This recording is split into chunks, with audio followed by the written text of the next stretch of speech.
बंदी छोड़ सतगुरु रामपाल जी परमेश्वर जी की जय हो। सत्साहिब कुशाल भाई, बड़े भाई, परमात्मा की वाणी है, क्योंकि हम तो वाणियों के अनुसार ही समझा सकते हैं, बता सकते हैं। तो परमेश्वर ने कहा कि दुर्योधन था। दुर्योधन केवल एक छोटी सी बात को अपने दिल पे ले गया और पूरे कुल का सत्यानाश करवा दिया। द्रौपदी उसकी भाभी थी और उसने एक ऐसा शीश महल बनवाया था, उसमें कांच लगे हुए थे। और दुर्योधन को वहाँ पे भोजन के लिए बुलाया। तो गुरुदेव ने कहा कि जब दुर्योधन भोजन करने के लिए गया तो उसको शीशा दिखाई नहीं दिया और उसको टक्कर लगी।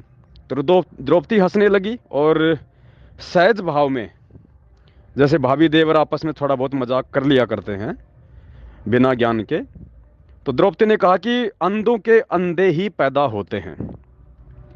इस बात को वो दुर्योधन अपने दिल पे ले गया और मन में गांठ बांध ली। और बाद में आगे चल के क्या हुआ भगत जी, आपको अच्छे से पता है, सत्संग आप भी सुनते हैं परमात्मा के। तो भगत जी, दास ने खड़े होके आरती करने के विषय में और हाथ में भक्ति बोध पुस्तक लेके आरती करने के विषय में आप जी के एक छोटी सी बात पे एक 12-13 मिनट की ऑडियो संगत में वायरल की थी।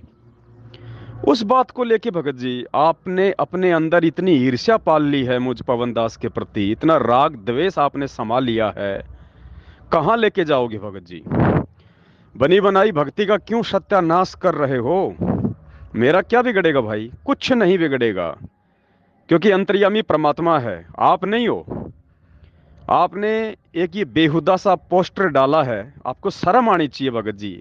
अगर आप इंसान हो तो आपको डूब के मर जाना चाहिए आपको।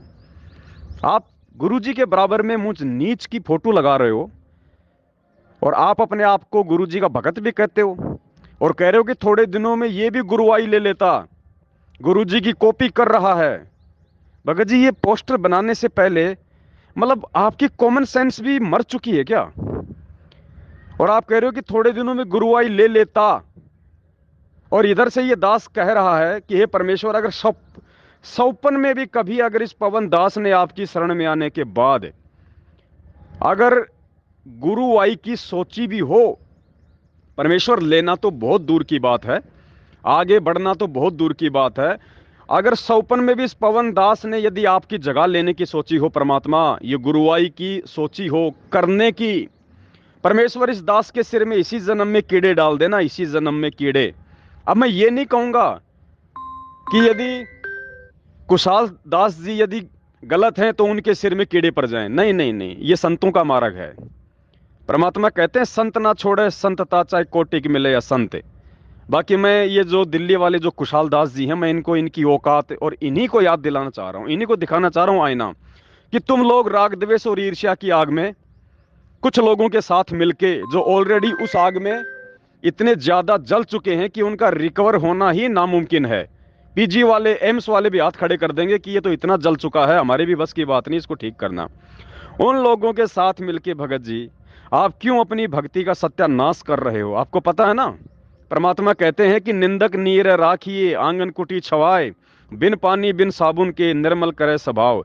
एक वाणी और कही है परमात्मा ने कि निंदक मेरा नाम रो, बसो न मुझसे दूर, गांव के आसपास की गंदगी साफ करते हैं सूर।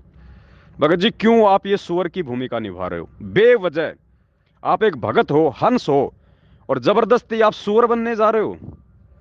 खैर, मेरे लिए तो बहुत अच्छा है ये, क्योंकि दास के विचार तो आपने सुन ही लिए कि दास को तो सौपन में भी कभी ये गुरुवाई का ना कभी था, ना है, ना कभी होगा। लेकिन आपने भगत जी बेवजह ये निंदा चुगली करके हंस से सुअर वाली भूमिका क्यों निभा ली बड़े भाई? मुझे दुख इस बात का नहीं है, मुझे दुख इस बात का है कि हे परमात्मा, मेरे ही गुरु है भाई, और मेरी व्यर्थ की निंदा चुगली करके और मेरे पाप कर्म खा रहे हैं। जबकि पाप कर्म तो परमात्मा ने मुझे मेरी भक्ति से हल्के करवाने थे। लेकिन ये विडंबना देखो कि मेरे ही गुरु भाई मेरा कोड खा रहे हैं, मेरे गुरु भाई मेरा रोग खा रहे हैं, मेरे पाप कर्म खा रहे हैं। हे बंदी छोड़ सतगुरु रामपाल जी, परमेश्वर आपकी लीला भी अद्भुत है परमात्मा।